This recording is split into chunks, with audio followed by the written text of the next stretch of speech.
welcome to another episode of That 60s Recording Podcast, the podcast that has conversations inspired by the golden era of recording.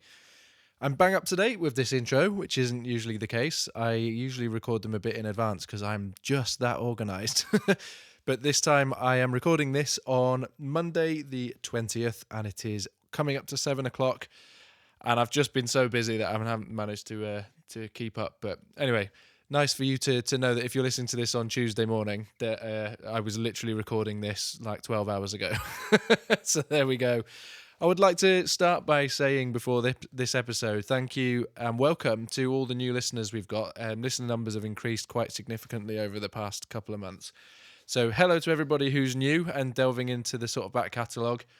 If you are listening to this and you haven't already, please could you leave a review for the podcast on whichever service you listen to it. You don't have to write anything necessarily. Just push the little 5-star button at the bottom.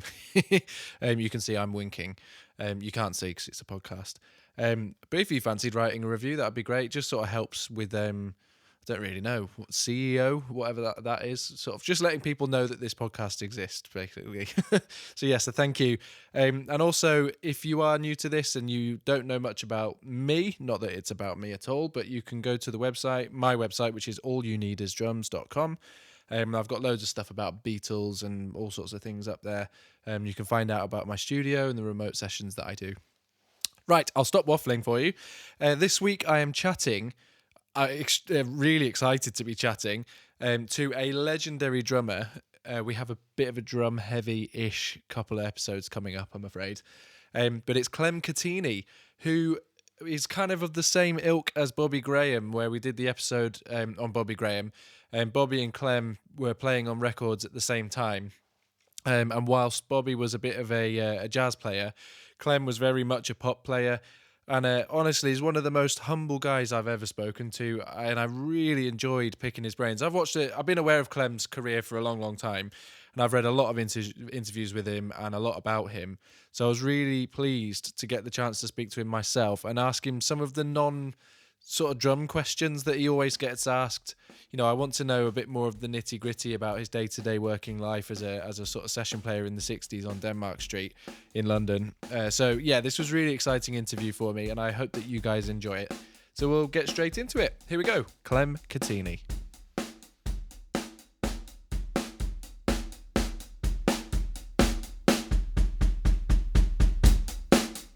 I mean, I wonder if you could start off by sort of talking about where you grew up and what that was like, sort of through the 50s, I would guess, and sort of what what the feel was and how music sort of, was music a feature in your life growing up at all, and what was life like for you?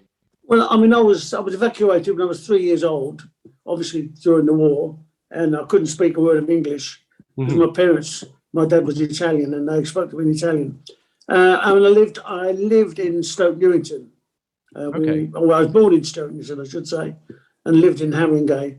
But I had my mother, fun enough, was a keen Latin American music listener. Edmundo Ross used to be on the radio because we didn't have television then. I'm going before your time. No, we didn't have television. And she used to listen to Edmundo Ross and this rumba band, as it was called, And maybe that's got into my system. I don't know if it was on whenever it was on. But I had no sort of inclinations towards music. It was only when I went to see some mates of mine that play guitar, we went to see Blackboard Jungle. And of course, in Blackboard Jungle was the rock and roll number, what I can't think it was called now. Bill Haley's one. Oh, Rock Around the Clock. Rock Around the Clock, yeah, sorry, yeah. And then we came out the cinema and they said, let's form a rock and roll group. So I said, okay, what do I play? And they said, they said, well, you play drums. So I did. Oh, amazing. So I started, that was it. I started on washboard, to be honest, at first, playing the washboard, which is all the rage in the 50s. Yeah, the skiffle craze. Yeah, that's right, yeah. And so did you, what was the sort of, from that point, when did you sort of get your first kit, and how did you sort of progress from washboard into being a sort of proper drummer in inverted commas? Yeah, I like inverted commas. Yeah. No, I bought my first kit. I bought odds and sods. I mean, the bass drum, I could just about look over the top of it. It was so big, and it was all thing. I had a cymbal that when you hit it, used to bend. So I used to have to straighten it out before I could use it again. Nice. And things like that. It cost me 20 quid, I think it was, in those days. But then I suddenly thought we formed this group. And then obviously I had to progress from washboard onto drums. And I started to think, I like this. And so I sort of took a bit of interest in it and started learning to play drums. I never had any lessons, to be honest with you. I bought the Buddy Rich drum tutor, which a friend of mine who was a drummer. Funny enough, he was with Eddie Calvert's drummer at that time, probably before your time. And he said to me, buy that Buddy Rich drum tutor, which I did, and I used to practice to that. When between working in my dad's cafe and having a break, I used to run upstairs into my bedroom and have a quick practice on a practice pad. So that was it, really.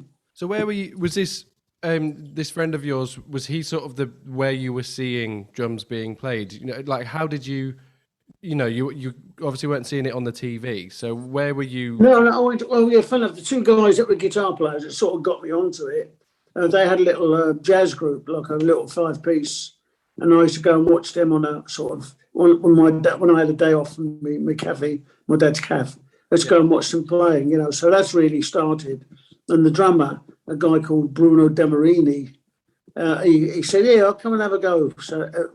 So I had a quick play, which was absolutely nowhere, But I thought, I like this, and that really sort of, if you like, inspired me to carry on. And also, my wife was now, who was my girl, which was even my girlfriend then. We were going down this club, and this guy was playing there, and he said, "Come up and have a play," on the drums. And I went, "All right." So I said to her, "I'm going to go and play the drums." She just laughed. I said, "You can laugh." I said, "You can laugh. I'm trying to be famous one day." She sounds as supportive as my wife. Famous last words, And do you remember what was the name of that group? It was just a little band that worked down a club. That's all there. Oh, sorry. Your skiffle group. Oh, the group was called Terry Kennedy's Rock and Rollers. Oh, it was that band. Okay, fantastic. What kind of gigs were you doing? Well, the first was then I started working down the Two Eyes. Okay. The Two Eyes coffee bar. And there's myself and Brian Bennett were the two sort of house drummers. And if Brian couldn't do it, I did it. If I couldn't do it, Brian did it. And then we progressed. An agent came down and saw the band and said, "Do you want to go out on tour with Max Wall?" Because Max Wall was doing a Bill Haley skit and he wanted a rock and roll band behind him. Mm-hmm. So that's what we did. We went out for 3 months, about 3 months, yeah. And then we came back. And then I called Terry Dean. I don't know if you're too young to remember that. I know the name, yeah. Yeah. He was looking for a band, and his manager said, would you like to go out as his Dean Aces? So then we went out as Terry Dean's Dean Aces, and then that's really my career started full on. That must have been, 58. 1958. Okay, so when you got that first tour, I mean, you must have been over the moon, and it must quite an exciting thing to have happened. Oh, it was fantastic. I mean, especially me, because I'd been playing about 6 months, so I was getting away. I was getting away with murder, but in fact, it was just rock and roll. It was uncharted. You know what I mean? So sort of like a very strong offbeat in that, and it seemed to work. But it was exciting. What was your? I know that like a lot of session players from the sort of late 50s and 60s were quite into jazz and then did rock and roll as a way to earn a living, whereas it sounds like you were quite into the rock and roll specifically and not necessarily coming from a jazz sort of tradition. Oh, absolutely, yeah. I mean, absolutely. I mean, I couldn't have played jazz to save my life. But I mean, what was jazz? I don't know. I just, but no, I mean, because the music scene was changing in the late 50s from the big band era to the skiffle groups and whatever. and then sort of the rock and roll thing. And I was listening to rock and roll records, obviously, Presley and people like that, So that's really sort of inspired me. And I'll be honest with you, I went to really turned me off. I went to a gig. I was doing a gig with the Tornadoes in Holland, and we were invited to a jazz gig. And the drummer, I can't remember who it was, he sat there for 20 minutes and just played the first and third beat of each bar for 20 minutes. And I got up, walked out, and I said, that's it. The guy was taking the mickey, and I said, that's it. I'm not going to another jazz concert. But no, yeah. I mean, it was. I wasn't. I was a rock and roller. Let's face it. Full stop. So then, which I loved. Oh yeah, absolutely. I mean, it was I can. I come from a Beatles tradition, and I can sort of see. I can see all the pictures of those guys back in sort of the late 50s and very early 60s, all with the Teddy Boy stuff and in the skiffle groups and things like that. And it absolutely, it sounds like an exciting time. It was. I think it was probably the best time for music we had, which thank God I was a part of. But I mean, just to get one thing straight. Remember, music never started with the Beatles. Of course. So what? How long were you on tour for? So was it about 8 or 9 years you toured for? Oh yeah, no, because I left. I mean, when Terry Dean. The history is a bit elongated, but he was ensconced into the army, which didn't work, and then his work fell off and all that. And then I joined the Larry Parnes rock and roll shows, where back in Billy Fury, Donny Dental, Dickie Pride, Vince Eagle, all that lot. It was like they used to throw them on one after the other, and we had to play for them. But then when package performances. That's right, yeah, which was, it was very big in those days. Mm-hmm. And then I had enough, because I was living in and sleeping in coaches and not eating and things like that. And I decided to leave. And then I got the job with Johnny Kidd and the Pirates, which was really the start of my sort of, I suppose, in a way, the session career. Because it was the first record I ever played on. It was got to #1. Shaking all over. Shaking all over, yeah. And what was the main difference in kind of your day-to-day from coming off tour and then joining Johnny Kidd and the Pirates? Oh, I love working with John. I mean, we were doing 3 or 4 dates, 5 dates a week, and it was John was great. He was very, very popular with the guys. I mean, I remember that we did a gig in High Wycombe, and the night before, Shaking All Over got to #1. And we got to this hall in Wycombe, and the place was absolutely heaving. And they were selling tickets outside, like on black market, to get in. It's unbelievable. And the agent, he was so pleased, he decided to give us a £5 extra. He was so pleased. Yeah. Which we got £1 each, and John took 2. Which sounds about right. Yeah. What? So that was the first kind of. I guess official hit you played on, but what was did you have any recording experience before then at all, or was that literally? No, that was it. That was my first ever sort of experience of being in studio, which happened to be #2 studio at EMI or Abbey Road, whichever you want to call it. Oh wow, that was going to be my next question. Where was it? Yes, yes. So what year was that? 61, was it? No, this was 59. Oh right, a bit earlier. So yeah. It was. They were. What do you remember much from that session? Because that's kind of prime white coats and all that days in the. Oh God, yeah. The thing is, that originally was going to be the B-side. Okay. And Peter Sullivan, who's the producer, he said, no, that's going to be the A-side, and he got it turned over, so they released it as the A-side. The funny part, when you talk about white coats, Peter Sullivan asked the sound engineer, and said, "Look, I want full echo. I want full chamber echo, and I want full reverb echo, which is like on the machine." Mm-hmm. And the guy got a book out and said, "Look, no." He says, "Look, the BBC book a recording it was," and says, "Oh, no, you can't do that." It says in the book, you can't have both. So you can imagine that the expletives was just stick to a book where you like, but just do what I tell you. Amazing. It was the white coat and the pens in the pocket, you know. Yeah. What was do you remember? I mean, were you interested at all in sort of any of the technical stuff around, or was it sort of overwhelming? What were sort of the general feelings, and what did you take in from that day, if you can remember? No, not really. I didn't. I mean, all I knew is that I had a microphone on the bass drum and an overhead mic, and that was it.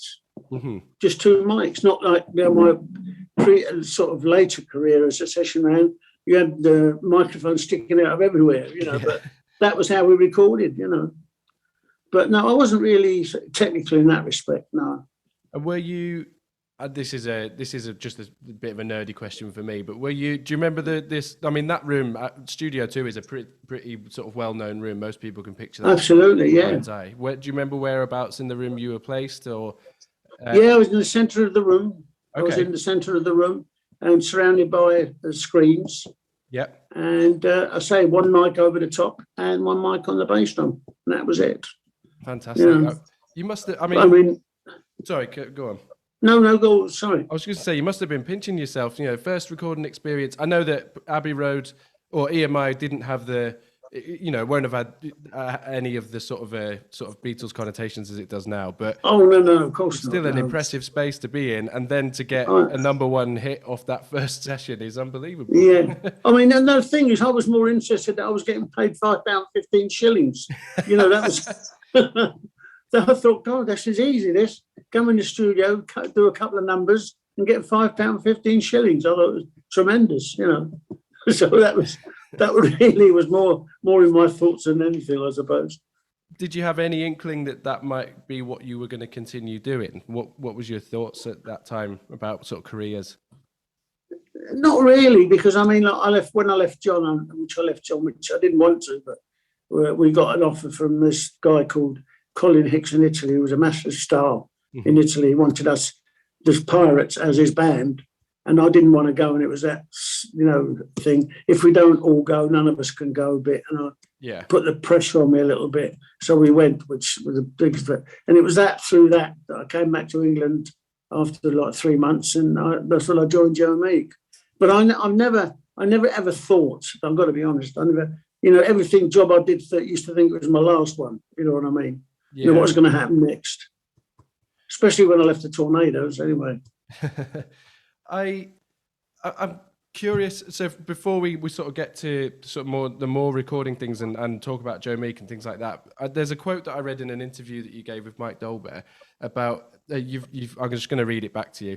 Okay. I wasn't a particularly proficient technical drummer. In fact, I've always considered myself a bit of a musical navvy. What do you think it was about your playing that worked so well in Well, I don't know. I mean, the thing is, you know, that's really not for me to say. I don't know. You know, I don't know what people thought. You know, when I say I was a musical navvy, I mean, we were, because it was going in the studio from, say, 10 o'clock in the morning till 1 o'clock doing the session. The next one, 2 o'clock till 5 o'clock. And then the next one, 7 till 10, then going home, going to bed and getting up the next day and doing the same thing. So that's why I mean, it's like a navvy. Instead of building houses or whatever and building roads, I was making records. You know, that's why I called myself a musical navvy. So it just felt like it did feel like a job for you. Oh, it was, yes. It was a good job. I mean, I was getting reasonably paid, you know. I mean, now when I look back, we wasn't reasonably paid, but at that time it was, you know. I mean, I'll say what I think, and then I'll sort of see what you think. I mean, I think that a lot of the drummers that appeal, you know, as a drummer myself, a lot of what appeals to me about your playing and sort of other session players from that era is because it's so simple, but it works for the song perfectly. It works. Yes. Everything works really well, and whether you might say that's because you weren't, you know, you didn't have lessons or you haven't been playing that long. No, you're right. Maybe it was a perfect storm of, you know, simple playing is what that music required. Exactly it. That was exactly right. I wasn't a Olympic drummer. You know, I couldn't go. I didn't have the techniques of like most of the guys, and never have had the techniques of these guys, what I call Olympic drummers. Yeah. And I played the way I played because that's all I could play. I remember doing a big band session, which wasn't up down my street at all, you know. And the blast player came out to me, one of the trumpet players, and said, I love the way you reined back and just played what was necessary. And I said, yeah, well, it wasn't that, is I couldn't play anything else. You know, I wasn't deliberately doing it. That's the way I played. And I think possibly that, for want of the better words, is probably a bit of the reason for my success, I suppose. You know, I wasn't a technical drummer. There's a lot of emphasis drums wise. These, you know, people talk about it a lot now on being consistent and, you know, having a consistent backbeat and all that kind of stuff. Were you, I mean, you have those attributes, but were you even aware of them? Were you thinking about being consistent, or you just sort of almost holding the fort and, you know, letting the music do its thing? Yeah, no, I mean, no, I didn't. I mean, evidently, I mean, believe it, I had good time, evidently. That's what I was told. Yeah. My time was good. And also, you know, my philosophy was, you got to play the song. That's the more important thing. You know, it's no good going around the drum kit 300 miles an hour in the middle of a ballad. You know what I mean? No, of course so the not, thing yeah. is, well, being a drummer, you know, that's what I'm saying. And the thing is, you've got to listen to what other people are playing. And that's the whole idea, you know, is that's what playing music is about for me anyway. Yeah. But I mean, I say technique-wise, I never had that's probably my technique. I didn't have any. You know. So let's talk about going from. So you talked about the name's gone blank on me now, but you moved on from Johnny Kidd and took on another group. Oh yeah. Colin Hicks. Colin Hicks, that's the one. And then you moved on. It was Tommy Steele's brother. Okay. It was Tommy Steele's brother. So following that was when you started working with Joe Meek more regularly. Yeah, we came back to England. That's right. Yeah.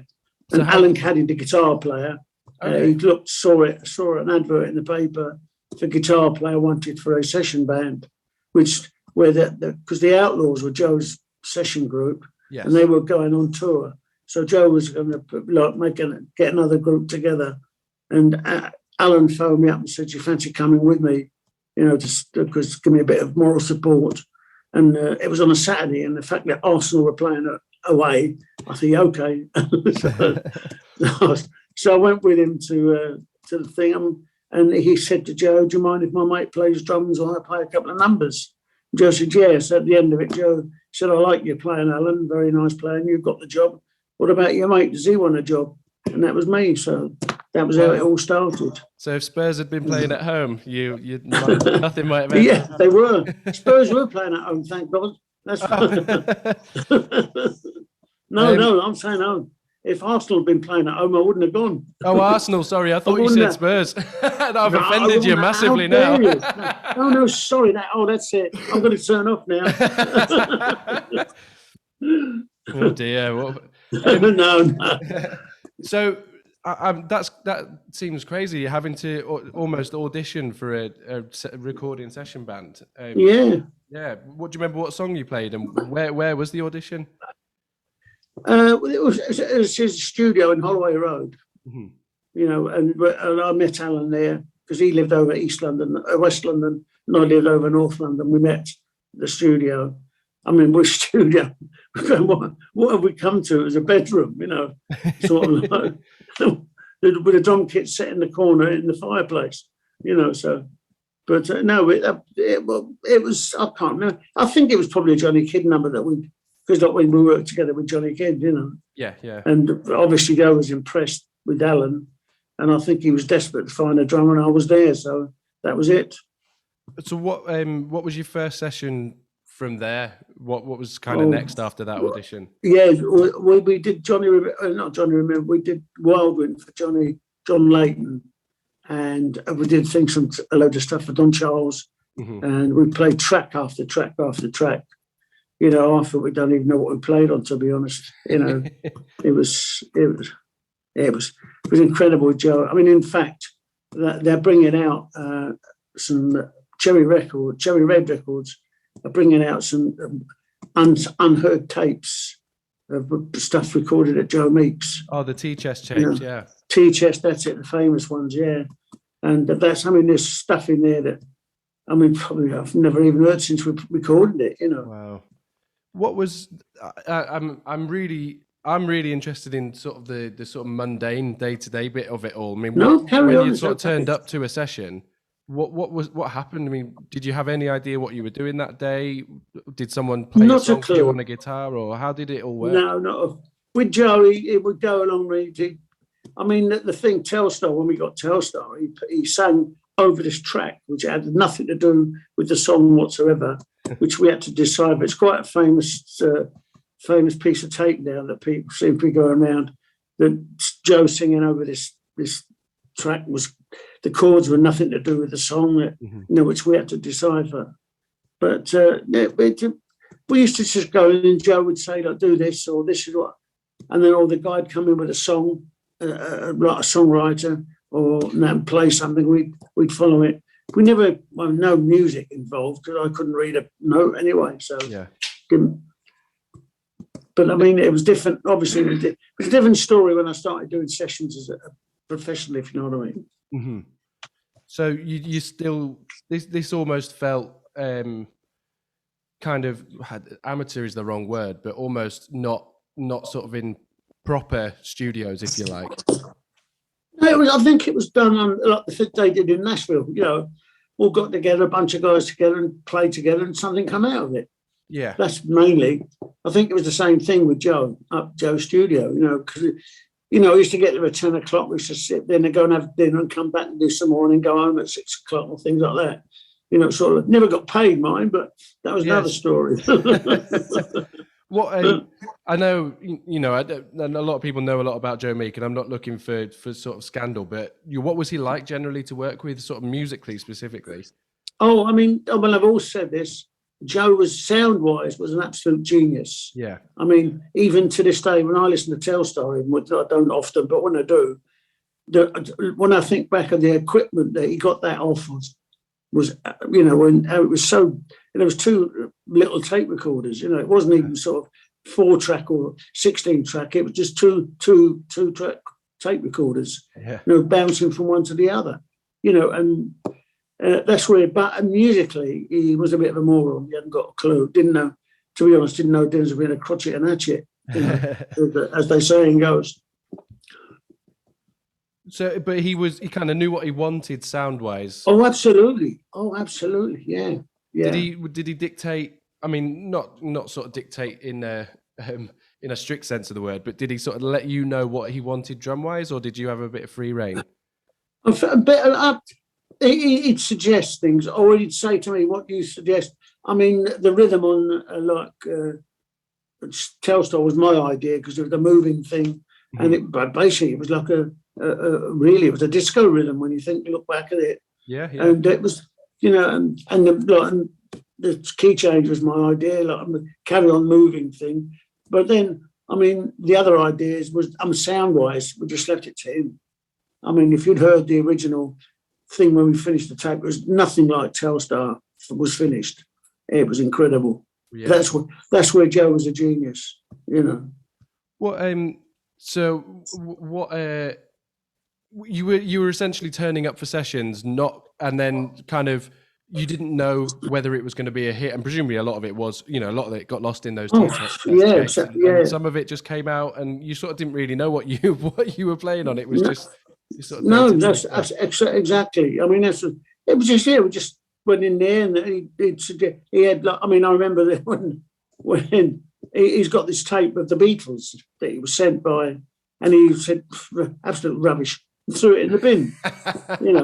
Which, to be honest, he did quite a few times because with Tommy Scott, who was Tom Jones, he came for an audition, and Joe said, "Oh, he'll never make it."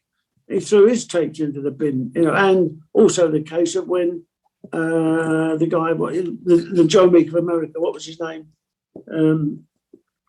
Phil Spector. Yes. Phil Spector phoned up and answered the phone, and his boy says, "Could I speak to Mr. Meek? Would you tell him it was Phil Spector?" "Yeah, okay." So Phil Spector's on the phone. He went absolutely ape. Started swearing at the bloke on the phone. You pinched all my ideas. How dare you? And then slammed the phone down and broke the phone. So there you go. Amazing. Who was playing with you at that time? What was the sort of session group that you were playing with? It was, well, Alan Caddy was on guitar, Mm-hmm. and George Bellamy, who is, I don't know if you know, is Matt Bellamy's dad. Oh, is he? I didn't know. I didn't realize that. Yes, So yeah, Matt Bellamy from Muse, to Muse, people yes. listening, yeah. Yeah, and if you listen, I've been told because I went to see them live, and they're very Tornado influenced because Matt loved, I don't know why, but he loved the Tornado stuff, you know. Yeah, I can hear that now you've said that. That's Yeah, really interesting. yeah. And also on bass guitar, for want of a better word, was sort of on bass guitar, which, you know, the only guy I know that could play bass guitar with boxing gloves was Hines. and Roger Laverne on keyboards. You know, so it was a fight sometimes, I must admit. So then how did you, I mean, if you want to, if I can call it this, how did you sort of graduate to sort of proper sessions then? I guess when I say proper sessions, I suppose I mean the next full level time, will be sort of union sessions and things like that. Am I right in thinking that that's what the next thing would be? Well, no, because we went with Billy Fury, didn't we? I had the hit with Tornadoes, obviously. That all came between it, all that. And then we was working with Billy Fury, and then the Tornadoes. The band started changing the members, and I got fed up, and I left. And then I went down to Denmark Street and used to sit about, and a guy had come from one of the music publishers and said, I need a quick demo. Could you? I'll give you £6, come and play on this demo. And I was doing lots of demos down Denmark Street. And then I started getting calls, people saying, did you play on such and such a demo? Yeah. Could you come and do the master? And that's really how the start of my session career, really. I love the idea of Denmark Street. I spoke with Ron Ryan quite a lot recently. And he's I know he did a lot of backing vocals on a lot of sessions down Denmark Street. Yeah. It sounds like a really interesting sort of period of time and place to be doing, making these. So there was demos and then recreating chart stuff that was in the charts as a and jingles and that kind of thing. Is that what you were playing on? Yeah, I mean, I remember we just sitting in the coffee bar, the Giaconda coffee bar. We used to sit there. It was like a labour exchange, and the guy'd come in and say, anybody free? I need a demo. Yeah, okay. I mean, evidently, I don't know. I've not heard them, but I did demos with the Stones before Charlie Watts joined them, But I mean, in one of the studios, because that's what it was mainly. It was like a demo street, you know. I mean, I had occasions where I played on the demo, and there was a case where, funny enough, the MD had written the parts out on the demo, from the demo, the drum part. Yeah. Give it to me, and I couldn't read. I looked at it, I said, what's this? He said, no. I said, I can't read that. I can't play it. I'm about to read it. So, and he said, well, come and listen to the demo. I went to listen to the demo. It would be on the demo. So that was the sort of thing that happened, Mm-hmm. And that's really, through that, I mean, I must have got some sort of reputation, I suppose.